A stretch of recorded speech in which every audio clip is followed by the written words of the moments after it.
بسم الله الرحمن الرحيم الحمد لله وحده والصلاة والسلام على من لا نبي بعده. Assalamu alaikum wa rahmatullahi wa barakatuh. Welcome to another episode of Ask Eman, broadcasted live from the studio of Eman Channel on Sky 757. We're also live on our social media platform, so please don't forget to like, share, comment and subscribe to our YouTube channel, Facebook and Instagram page. Follow our Twitter handle. Of course, we are live on our website, emanchannel.tv. Since it's a live interactive Q&A program, all the contact details are displayed at the bottom of your screen, but for your kind reference, studio number 0203 515 0757. Alternatively, you can drop us a text on WhatsApp 079 1684 1483. And of course, to our international viewers, you can use the WhatsApp number. And of course, you can use the YouTube channel or the Facebook page to drop us a question. And inshallah, we will try our level best to accommodate all those questions that you sent us live on air. I'm your host, Qamar al-Islam, and joining us tonight, none other than Sheikh Shamsuddha. Assalamu alaikum. Alaikum assalam wa rahmatullahi wa barakatuh. It's been some time. Yes, it has. Yes, it has. Jazakallah khair for giving us your valuable time. Barakallah fiqh. Now let's start. First thing first, I've got a couple of things in my mind I'd like to cover as much as I can because you're here, of course. And first thing to start with, the weather today. I feel like you're getting. No, there are certain discussions you will really enjoy, and you're about to fire. And I'd like to find out your view. A loaded magazine. Most importantly, there are some viewers as well who have asked me certain questions that you like answering, inshallah, and then we'll find out today. But let's start with the weather first.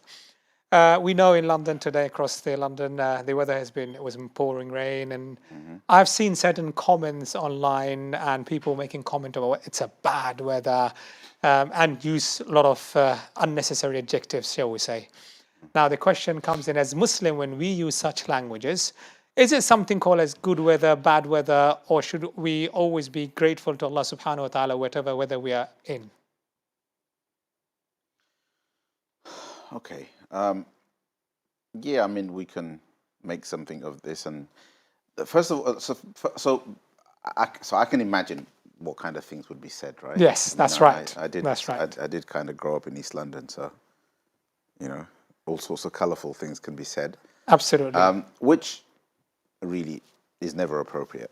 There's a hadith of the Prophet ﷺ in which he said, and I actually used a hadith like this to give up my teenage, profanity habits, basically. And the hadith it kind of concludes that Allah subhanahu wa ta'ala despises people who are obscene and foul-mouthed. Right? So, so we should be careful about that. Anyway, whether it's to do with the weather or anything else, I think generally, I don't know, somehow, especially as Muslims. Some really, lately I've been talking a lot about modernity, modern culture and Western culture and things that have been normalized in modernity. And one of the things that, and the kind of things that people think are cool. And one of them is the use of profanities. It's like, you're at work, you're this consummate professional, you're like, everything, your language is really clipped and everything, right? And then you go to the point, you're like, everything I'm learning, and you turn into this. Yes, suddenly, that's right. There's this transformation. I don't quite understand that, right? Anyway, so, and that's celebrated, and that's supposed to be, it's cool, or that's how you let your hair down. So no, I don't think so. First of all, that goes against our values and the teachings of the Prophet ﷺ. The second thing is specifically to do with the weather. I mean, all I will say is, when we criticize the weather, it's just an expression of our own feeling and an expression of our preference. And I don't think it is a kind of that we're blaming, or we're complaining necessarily, because we can use appropriate language. Some hadith, yeah, of course. So the language of address, and some hadith talk about how rain is a mercy, right? So you say mercy. Let's look at it from a different angle. I think as Muslim, maybe, alhamdulillah, it helps us to lower our gaze. Well, yes, and everything, to use, another popular kind of reference, everything has a silver lining, right? But that does not mean that people do not suffer because of bad weather. Of course not. Right? Droughts are bad weather. Anything extreme, of course, is concerned. A hurricane is bad weather. A tornado is bad weather. There is no way in which that can be described as in any way good. whatever silver linings there may be, whatever wisdom Allah subhanahu wa ta'ala may have behind that, is something that is never immediately noticeable for us unless we take a spiritual stance and we connect with the idea of rida bil qada, that whatever Allah has decreed, I'm pleased with it. Excellent. So that is the appropriate spiritual response. I think everything else, to some degree or other, is inappropriate, particularly the use of profanities. But if it is simply to say, oh, the weather isn't particularly, the weather's not great today, or it's raining cats and dogs and those kind of things, I would say these are just muhawarat. These are idioms. These are just idiomatic ways of expressing ourselves. If our intention isn't to complain, then it's fine. We should avoid profanities and things like that. But it's importantly, as you have mentioned, the language has to be in balance, in check, and needs to use appropriate language. But I think that's generally, I think the Muslim community really should value good language and good literacy and so on. And we really need to up our game in this regard and show other people the way. It doesn't matter if people think we're a bit prudish and we're a bit snobbish or whatever, but that just needs to become our way.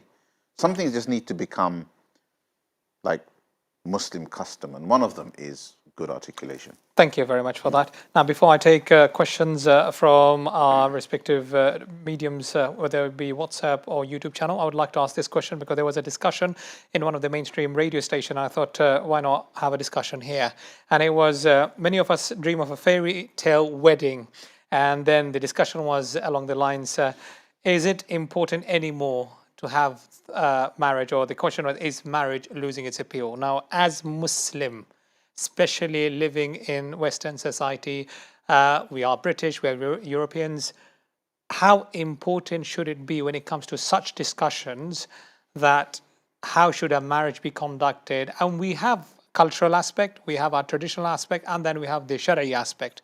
Now, when these kind of questions or these kind of discussions are taking place on mainstream stations, whether it be print media, broadcast or radio, as if like marriage has no value in today's world, as if like you don't need to get married.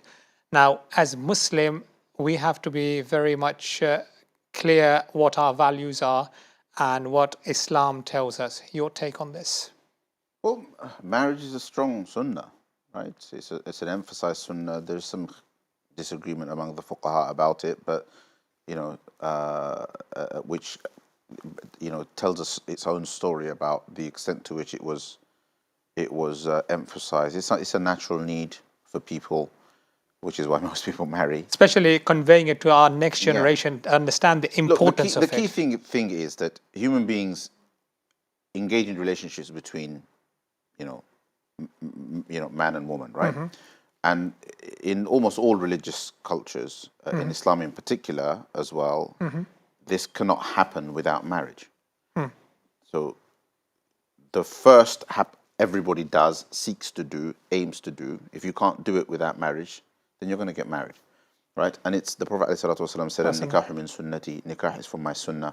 So, and some narrations talk about how it's a half of one's faith and so on, which basically implies that it is something that is important and celebrated and valued in Islam.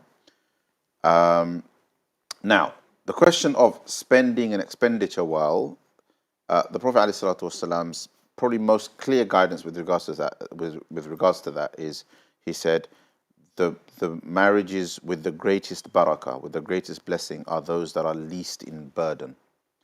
So this question of burden should be taken into consideration. And get into debt, remortgaging the house, credit cards, etc. Yeah, borrowing money to get married and that kind of thing. These are the things that should be avoided. But we should also acknowledge that the idea of burdensomeness or burden is relative. £10,000 is one person's burden. Yeah. It's another person's small change. That's right. So that's one thing. The other thing also is we should be careful what we spend money on. I think the more the more we spend money on show and just meaningless meaningless extravagance to maintain a social status. To maintain social status or whatever, the less barakah there will be in the marriage. So I would say, if you can afford it, spend the money, but spend it in things that are of value feeding people is something that is good in Like a Islam. true entrepreneur or businessman, they would invest their money where there is a good return or there is something that has a value at a later, in a longer But run. let's not turn it into an investment purely, and let's not use that analogy. But let's just say it's a celebration. Okay. Let's just call it a celebration. It's happy. Let's keep it happy. Let's allow people to celebrate. People should celebrate it. But Nothing wrong with that, of course. But spend the money within your affordability.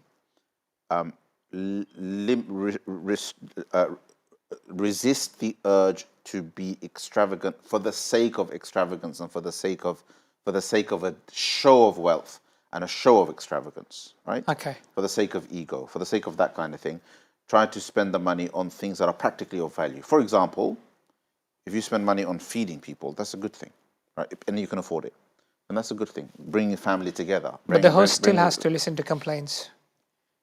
Yeah, but that's just, I can't.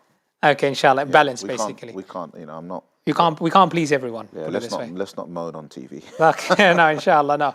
I wanted to discuss this, and the second leading to that is when couples get married. Alhamdulillah, good news. Now, there's something called as within Muslim. Can I say one thing? Go ahead. What I find really ironic about some Muslim marriages is people will spend 20,000-30,000 pounds on a wedding, only for the young couple to live in a bedroom, in one bedroom, in an overcrowded 3-bedroom house. SubhanAllah.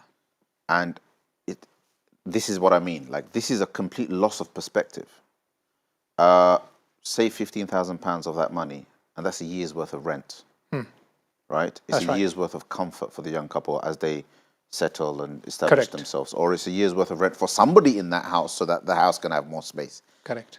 This I don't understand. You have this great show of extravagance with a 30,000 pound wedding, but you can't afford an extra room for yourself.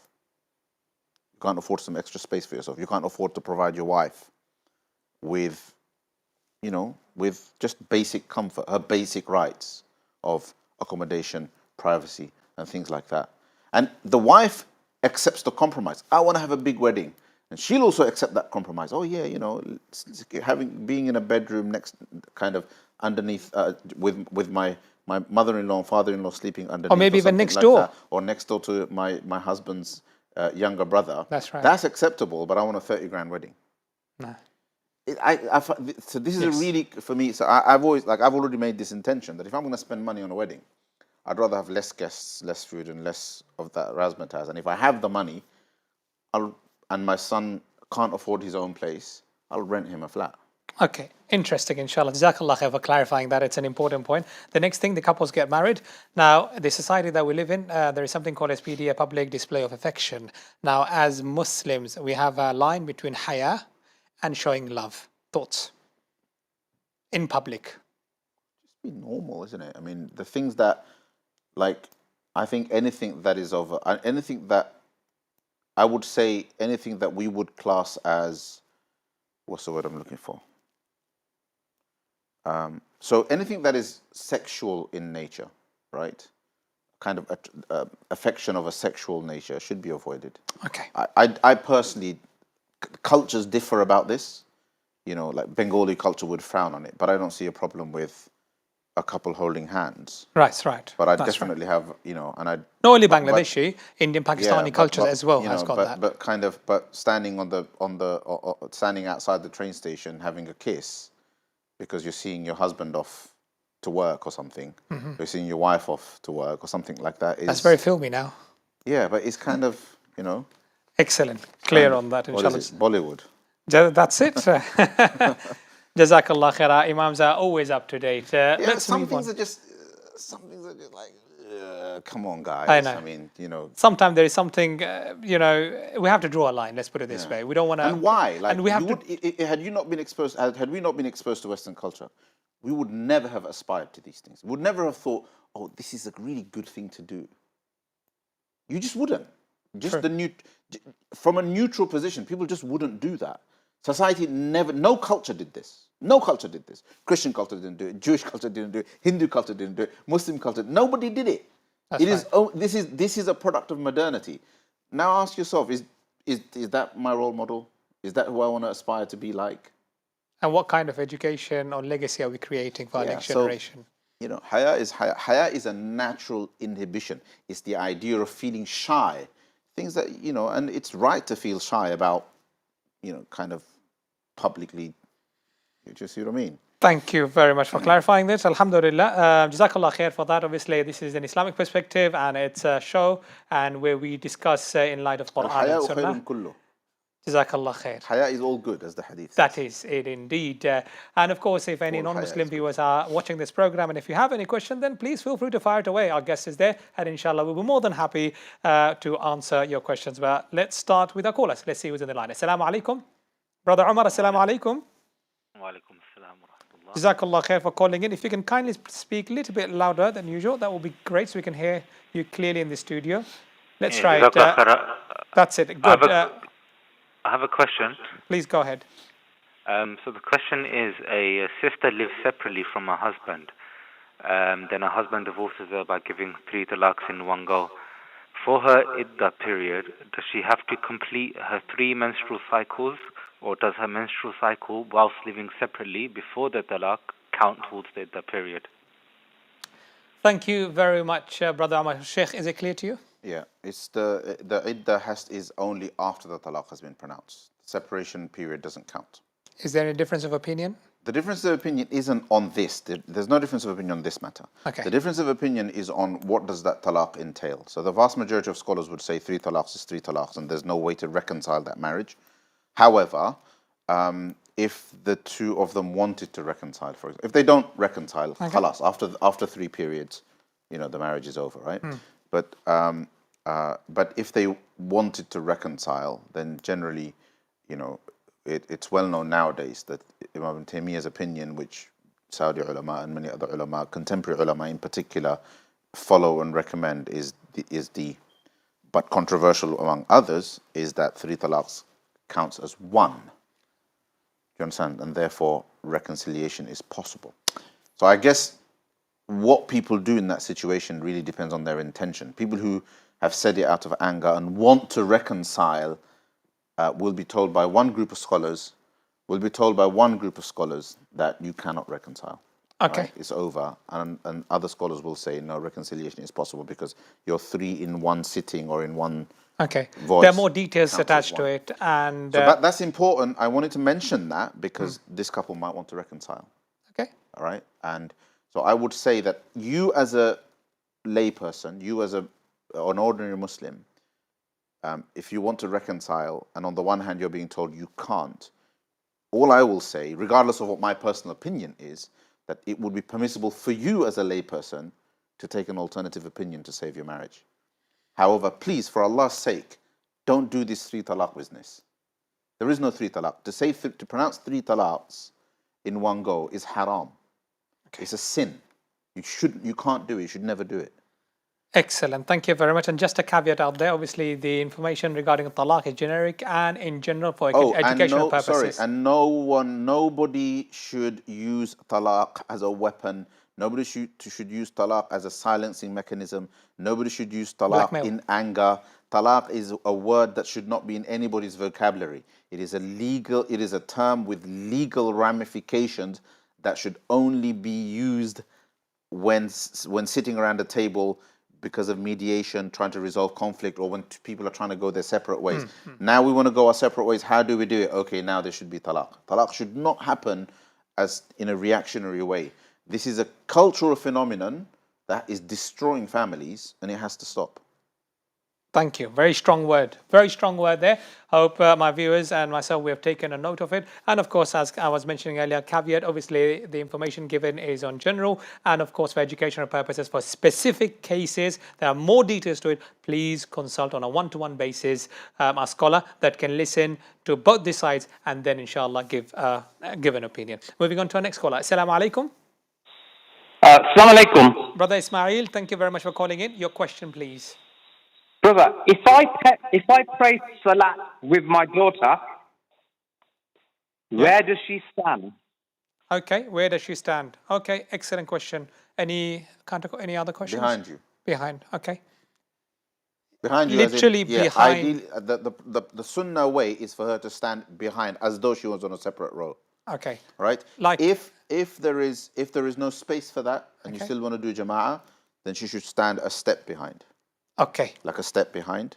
But that you should only do that if there's no room, if there's no space. Okay. Otherwise, you should follow in the house. Otherwise, you should follow the sunnah, and she should be a row behind. Just have to ask there, if the daughter is young, 5, 6. Oh, yeah, then salah isn't obligatory upon her. Then She can stand next. Then it doesn't have any impact on your salah. Okay. Do you understand? And Yes, also if it's for the sake of teaching and so on. I'm talking about, you're performing salah proper, and your daughter is joining, and she wants to pray. She's not kind of playfully joining and so on. Okay. Children joining playfully. I mean, my son prays in my lap, so can't count that, right? Jazakallah khair for that. Thank you very much for that. Moving on to our next caller. Let's see who's on the line. Assalamu alaikum. Wa alaikum salam. Thank you very much for calling in. Your question, please. Yeah, my question is that I'm doing a job which is like moving cars around, and what's it called? So, sometimes I'm 50 miles away from my house, sometimes 20 miles, sometimes 100 miles. So what I do is I pray at the right time, right? But I shorten my salah. Am I allowed to do that, or how does it work? Okay, qasr. Oh. Yeah, we were talking about this earlier, right? I'm going to tell you the Hanafi view, because that's the one I'm familiar with. I know there are some other opinions. The thing is, if you're moving cars around as part of your job,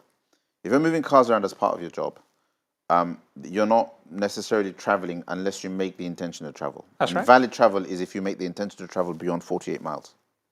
So just keep that in mind. So if you travel beyond 48 miles with the intention to travel, if you wander past 48 miles, you can't do qasr, because you're not traveling. You never made the intention to travel, right? That's right. If you're cruising with your mates and you've done 100 miles on the clock, but it's been local, you're not traveling. That's right. You understand? You're just chilling and joyriding with your mates, right?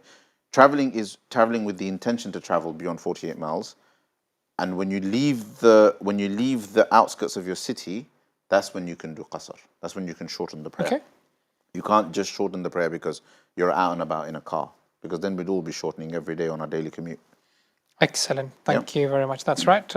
Next question we'll take from WhatsApp. Sister Khadija, Assalamu alaikum. Am I supposed to have ablution to make prostration due to Sajdah Tilawah?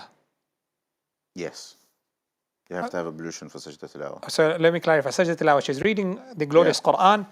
And so Sajdah Tilawah is when you recite a verse of sujood in the Quran. There's 14 or so verses. And after those verses, it's sunnah to make a sujood. That's right. But for that sujood, you have to have wudu. Okay. Difference of opinion in this matter? Well, there may well be. There often is. Yes. But okay. Jazakallah khair for clarifying that. Next question. I assume it's a sister who's asking the question. Why men are not allowed to wear gold and silk? Gold and silk? Yeah. Because the Prophet ﷺ forbade it. That's one line answer. One line answer. Do we need to look for logic here? No, the Prophet. Well, if you want a logic, then it seems clear that the Prophet ﷺ made up, and to the issues nowadays that we all are witnessing and are wondering how in the world did we get here as a human society, will actually now clarify the wisdom. The Prophet ﷺ made a very specific point about making sure that the genders, male and female, are customarily separate in terms of some of the things that they do, and that's things that are clearly conventionally female, men shouldn't do, and things that are clearly conventionally male, women shouldn't do, right? So the reason why it may well be that gold is fine for men, logically, but the reason why gold and silk are so strictly prohibited is because the Prophet expressly prohibited it. But within that kind of domain of things prohibited for men but not for women and so on, these differences, if you want to observe a pattern, right, and apply a bit of induction, then what you will find is that the Prophet ﷺ made a point of trying to create a culture where men were men who followed certain male stereotypes, and women remain women following female stereotypes, and he forbade each resembling the other. And one of the harshest hadiths about this is Allah curses the man or the men who try to resemble women, i.e. who imitate women. It's a clear hadith. It's a clear hadith. Authentic لَعَنَ hadith. اللَّهُ الْمُتَشَبِّهِينَ مِنَ الرِّجَالِ بِالنِّسَاءِ. Allah curses the men, those among men who imitate, i.e. take on the traits of women. وَالْمُتَشَبِّهَاتْ مِنَ النِّسَاءِ بِالرِّجَالِ. And women who take on male traits and try to imitate men. Okay. Right? And what that means is that you're deliberately doing things that are stereotypically or customarily female to want to imitate them. As well as, just so there's lots and lots of things that the fuqaha then comment on based on that principle. Does that make sense? That there are these cultural separations. Take those separations away, and what you have is what we see today. True. Very clear on that. And of course, the guidance is according to the Quran and Sunnah. And Sheikh, thank you very much for making it very clear using the hadith. Next question. Assalamu alaikum. Now, this is an interesting question. Imad Hisham on YouTube is asking the question: if I were to call out my favorite sports team for not being good enough without mentioning any of the players' name, would I still be classified as backbiting them?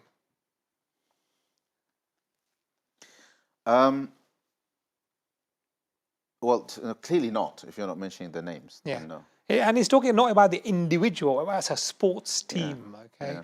So I'm sure you know what happened. We love football here, and if a team doesn't perform well in the Premier League, Yeah, man, and you lost. Sorry, guys. I you had to put that in, didn't you? I was noticing my nephews and their dad. Yeah. My nephews support Liverpool. Okay. And the dad supports Man U. I see. And just before I left, I was seeing some really, really interesting dynamics. So I thought, okay. So now we're taking that to football, and we're asking, is that part of backbiting? Now, let me understand. Backbiting, can it be about an organized team? Backbiting is to mention your brother in a manner that or sister in a manner that he or she would dislike. Okay. Right? Regardless of whether it's true, even if it's true. Meaning, it's only backbiting if it's true. If it's not true, then it's gossiping and slandering. Does that make sense? That's right. In fact, the Prophet ﷺ himself clarified this. Okay. Right? In كان فيه ما تقول فقد اغتبته. If it is true, if they truly have that fault that you are discussing, then only is it backbiting. If it's not true, then it's slander. It's a worse sin. A different kind of sin and a worse sin. That's right. So it's when you criticize somebody for something that is truly in them, but they wouldn't like you talking about it behind their back. So in a way, if you're just commenting on football and the performance of a team, I don't think that is something that is part of the custom of football. That's correct. But again, as you mentioned in the beginning when we talked about whether language should be appropriate, let's be careful. Well, that goes without saying, right? Yeah. So I honestly think that the conversation about backbiting should move away from something as trivial as football, and we should be more careful about backbiting each other, because we tend to do that a lot. That's right. And it's a major sin. That's very true, very true. Next question from WhatsApp. We'll be taking this question. Assalamu alaikum. Is it true that all riba is interest, but all riba is interest, but not all interest is riba? God, it's a bit technical there, I can see. I know where this question is coming from. I know, we can understand that. Yeah. It's an opinion. This is an opinion that some scholars are kind of putting out there nowadays, that what is considered interest in today's convention doesn't always fit what is technically riba in the time of the Prophet ﷺ, and people are making certain distinctions on that basis. Right? Usury. Yeah. So, most scholars don't agree with that distinction, because of the fact that most forms of interest do meet the description of riba. However, it's possible in theory. It's possible. So think of it like this, right? Over here, the substance of the transaction, the nature of the transaction is what matters, not what people call it, right? So you can call it whatever you can call it whatever you like. You might call it profit, right? But the way you configure the transaction, it's exactly the same as. So it's not the label that is important Yeah. here, it's the nature, the way the Yes, the nature of the transaction is transaction. dealt with or Yeah. handled, Yeah. what makes it permissible or haram. Is that right? That's exactly right. And sometimes we also see, and we were just So discussing. so if in theory Okay. something was labeled interest, but the nature of the transaction it obviously showed that it's actually not riba but something else, Okay. right? Then it wouldn't be riba. If the transaction is clearly riba, but it's labeled something else, then it's riba. It just depends on the configuration of the That's right. transaction. Now, this is where I want to ask you this question here. Now, sometime we discussed it before the program as well. We do fatwa shopping. Now, I already have a opinion. I'm just trying to find out a scholar that agrees with that view, say it facilitates or makes it easy for me to carry out a particular transaction or dealing. Now, should we be looking into that, or should we be finding out what Allah and His Rasul has said rather than what I think that makes my life so easy? these are Putting the burden on scholar. So this this is something of a we're jumping into extremes. Fatwa shopping or choosing between the fatwas of people doesn't mean that the alternative is following Allah and His Messenger. Because if you're saying follow Quran and Sunnah, it may well be that you don't get your answer in Quran and Sunnah. Almost everything in the Quran and Sunnah is explained. Its intent, its specific intent, particularly its contemporary application, is explained by ulama. Okay. As such, everybody follows ulama. This idea of follow Quran and Sunnah really only works in the most clear issues, right? And generally, the principle is there is no following of scholars in matters that are completely unambiguous in Islam. For example, you can't follow anyone for La ilaha illallah Muhammadur Rasulullah. Right? You can't say, yeah, I believe in La ilaha illallah because Imam Abu Hanifa says so. There is no taqleed, there is no following of scholars on matters that are completely unambiguous. But the moment you move into what does this precisely mean, what is its application today, inevitably people seek how the Sahaba understood it at the time of the Prophet ﷺ, Correct. how the Sahaba students understood it, and from there you end up with the madhahib, the ulama, and so on. Interpretation is part and parcel of the fabric of our deen. That's why we have madhahib.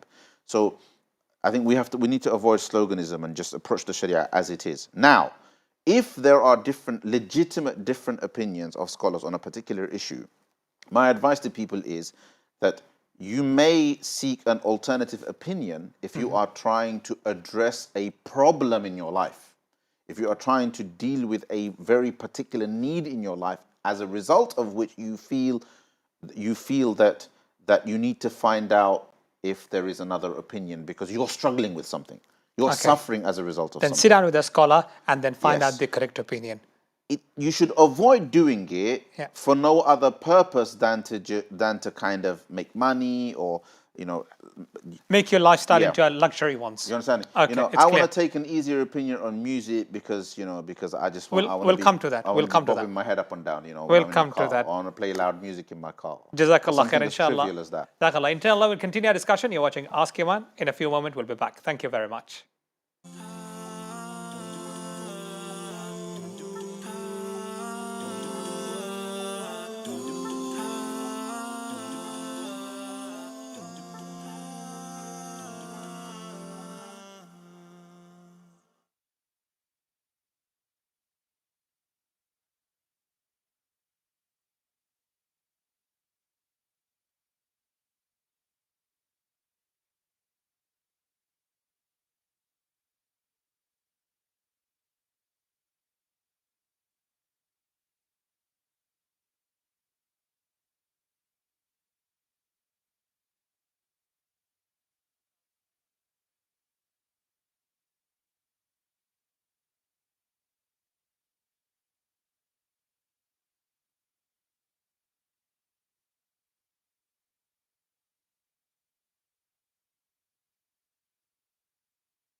Welcome back. You're watching Ask Iman live on Eman Channel on Sky 757. All the necessary contact details are displayed at the bottom of your screen. And of course, we're also live on our social media platforms. I'm in conversation with Sheikh Ad-Duha. Sheikh, we were very close to a break, so that's why I had to cut you off there. Apology for that. Let's start from where we left. So it's basically for the viewers who've just joined in case if they have missed the first segment. But of course, our viewers can always go back online to our YouTube channel and Facebook page, and you will find the full video there.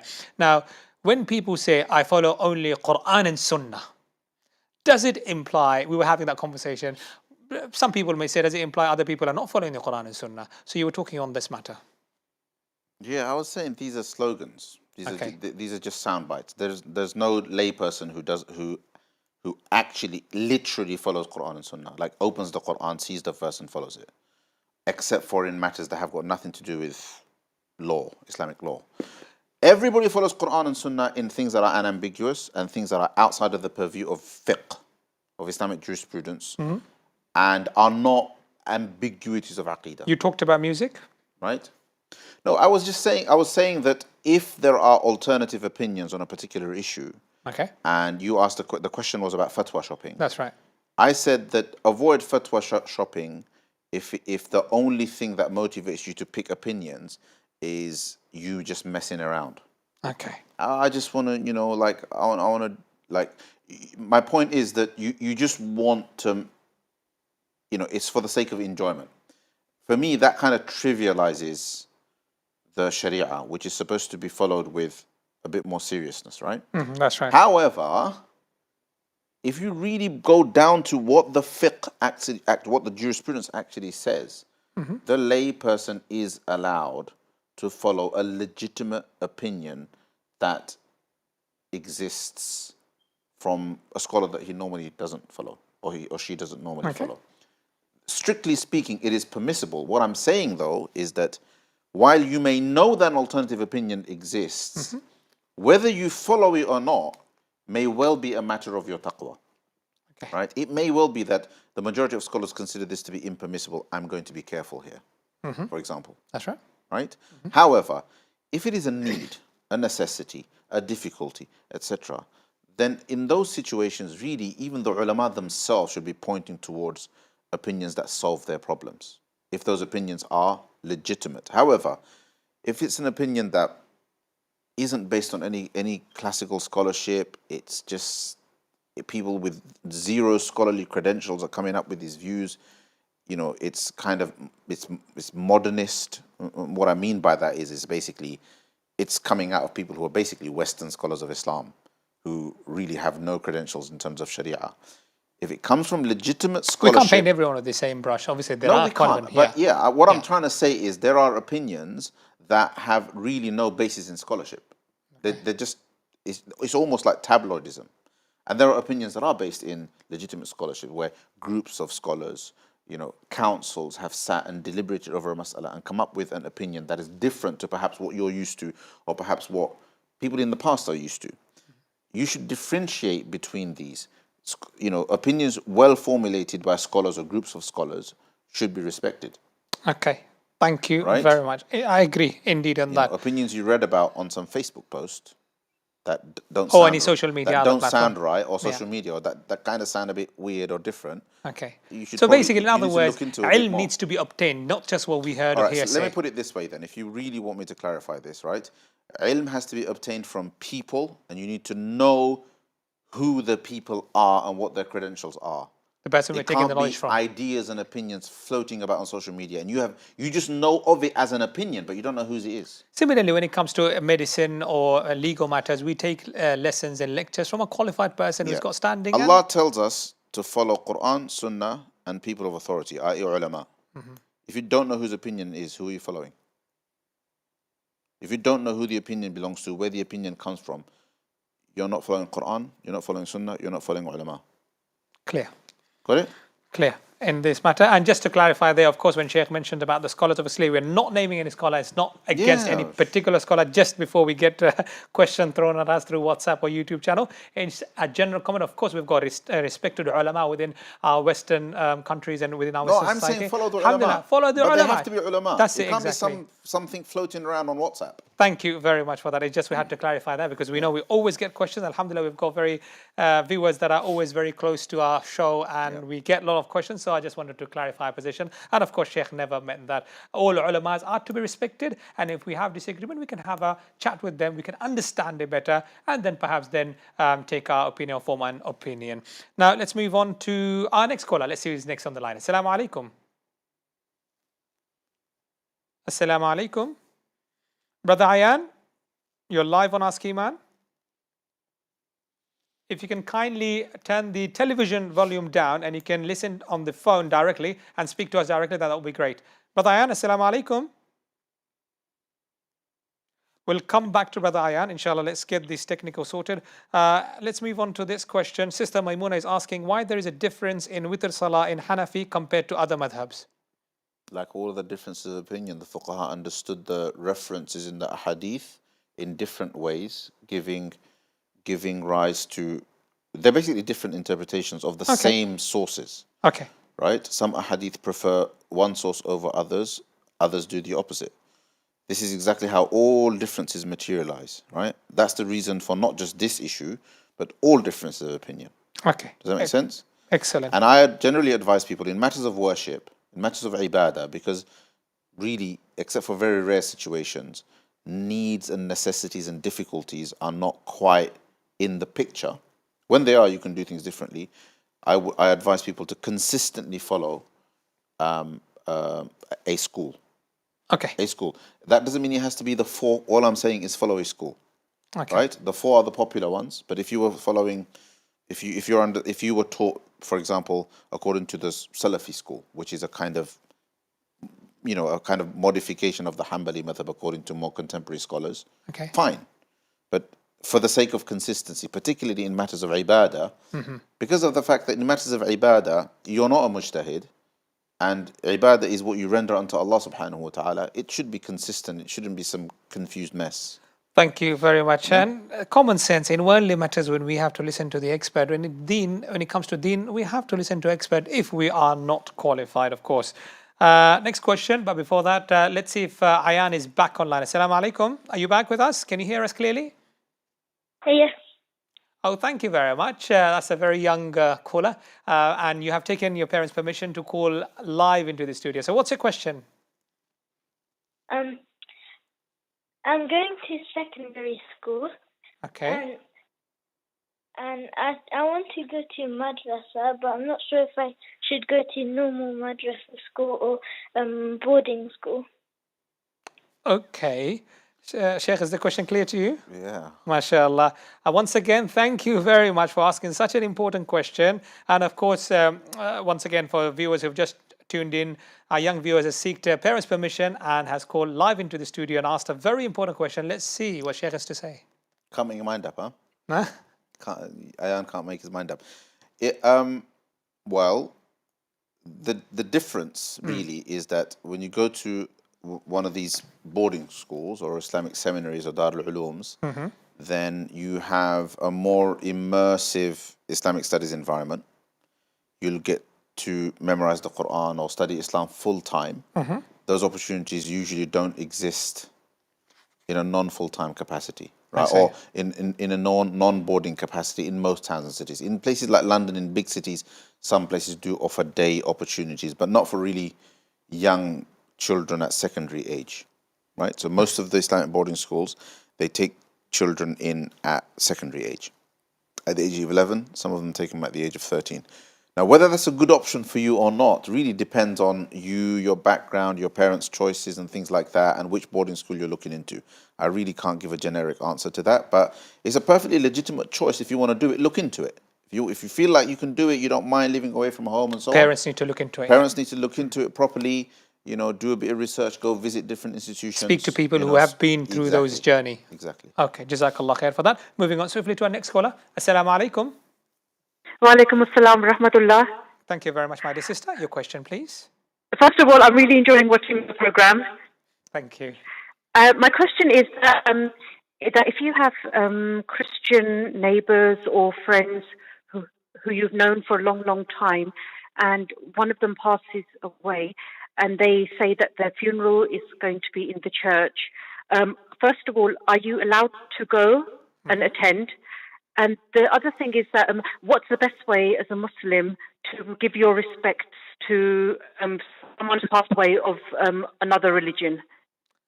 Thank you very much. Two very important questions, and thank you very much for your kind acknowledgement and kind words. Sheikh, over to you.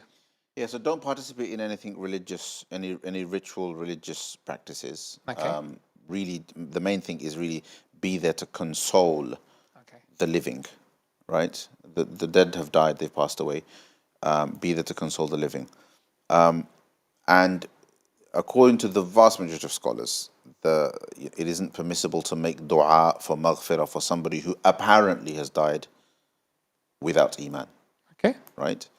So there's various evidences forwarded for that, but that's the view of most scholars. So we don't really have to get into that. The main thing to think about is really it's about consoling the people that the deceased has left behind. Yeah, it's a difficult period for the family. That you can do in your own social capacity and so on.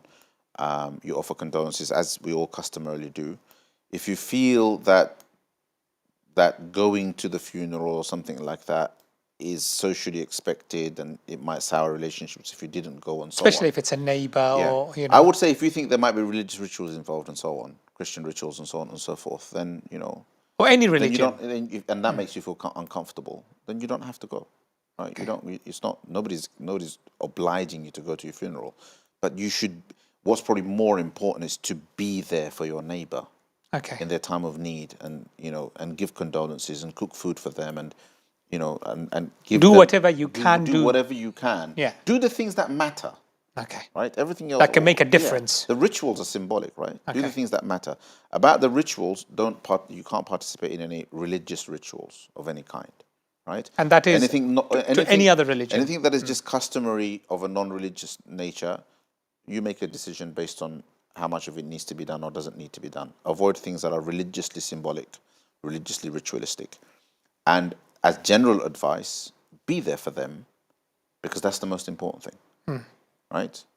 Okay. Is that the whole Islamic approach in general? Be there for them, console them, you know, help them. At the end of the day, we are all humans, and we have to be there. At a human level, you know, at an empathic level, absolutely. You know, you as a Muslim neighbor should do more than any other. Does that make sense? And you should stand out because of that. And that could be one of the way of giving da'wah as well. Yeah, not because you showed your face at the funeral or the graveyard, but because of what you you're care doing, for your because of what neighbors. you're doing afterwards. Yeah. Excellent. Thank you very much for that. Thank you very much once again, sister, for calling in and asking such an important question. If you still have any further question or clarification required, then please feel free to call us back. Moving on swiftly to our next caller. Assalamu alaikum. Wa alaikum salam.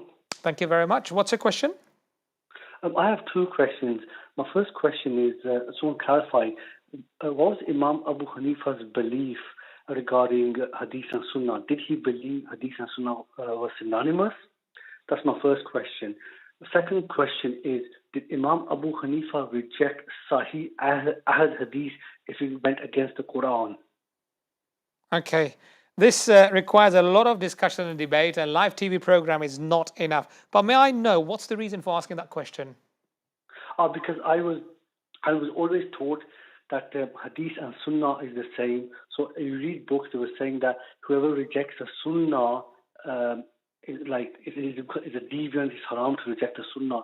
I'm aware that the ulama throughout the 80s... Are you clear? Both the questions clear, yeah? Okay, thank you very much. Sheikh is clear. Let's see what he has to say. Well, the answer is no. Okay. The answer is no. He didn't. No scholar knowingly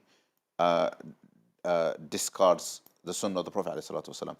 Every scholar's opinions is based on an honest and sincere attempt to follow the Quran and the Sunnah.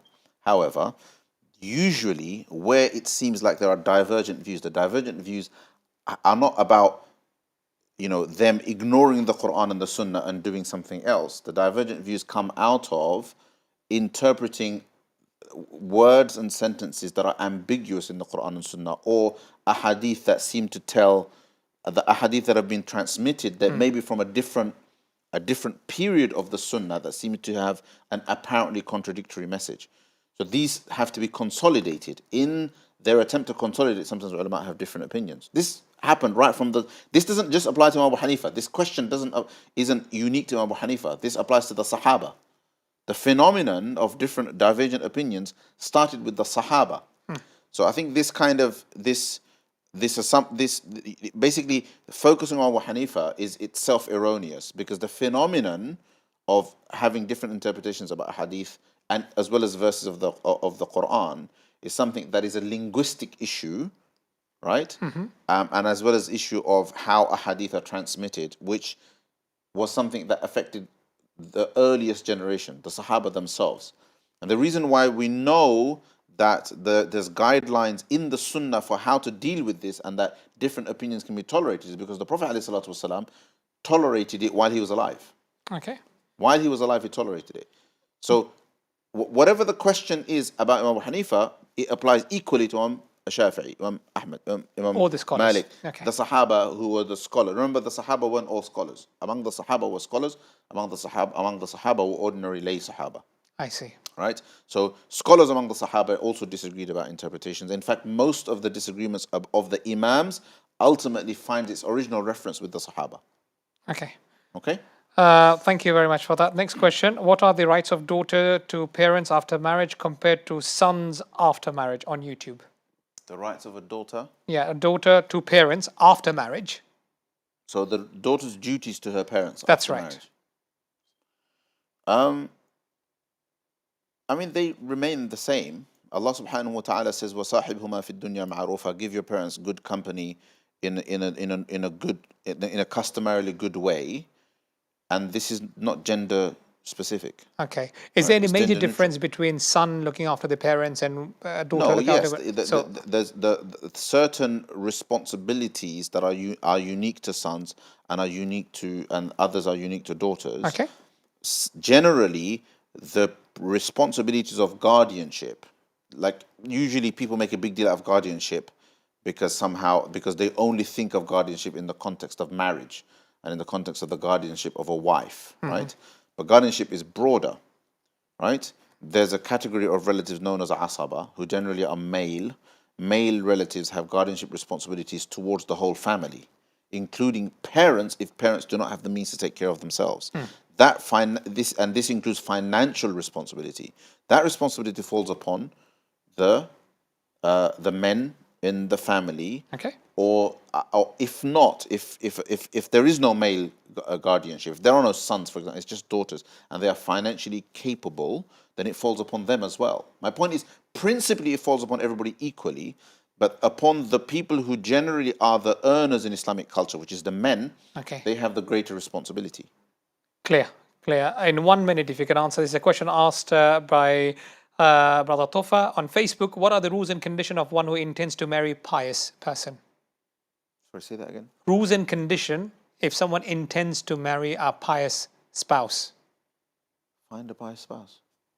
Anything else? Make that your most important requirement. If needs be, if it clashes with another requirement. You find piety, you don't find the right level of money. You find piety, you don't find maybe the degree that you wanted them to have, or the education that you wanted them to have, and the two clash, then prioritize piety. That's the Prophet ﷺ's advice. Simple answer. Jazakallah khair. I had to rush you there. Thank you very much once again for giving us your valuable time. We hope to see you more often, inshallah, on Ask Iman. Inshallah. I know you're busy, but Jazakallah khair once again. And to our viewers, thank you very much for asking questions. Our callers through YouTube, WhatsApp, a lot of questions. Inshallah, we'll continue our conversation on Friday and Saturday. However, tomorrow is Ask Iman Urdu. So if you'd like to ask a question in Urdu, then please feel free to watch us back again here on this channel at 8 p.m. Apology to the callers and viewers. We couldn't take all the calls. Inshallah, you'll call us in our next episode tomorrow. Of course, Ask Iman Urdu. And after that, we're back again on Friday and Saturday. If you would like to watch the repeat of the program, then online you can definitely find it. Until next time, سبحانك اللهم وبحمدك نشهد أن لا إله إلا أنت نستغفرك ونتوب إليك والسلام عليكم ورحمة الله وبركاته.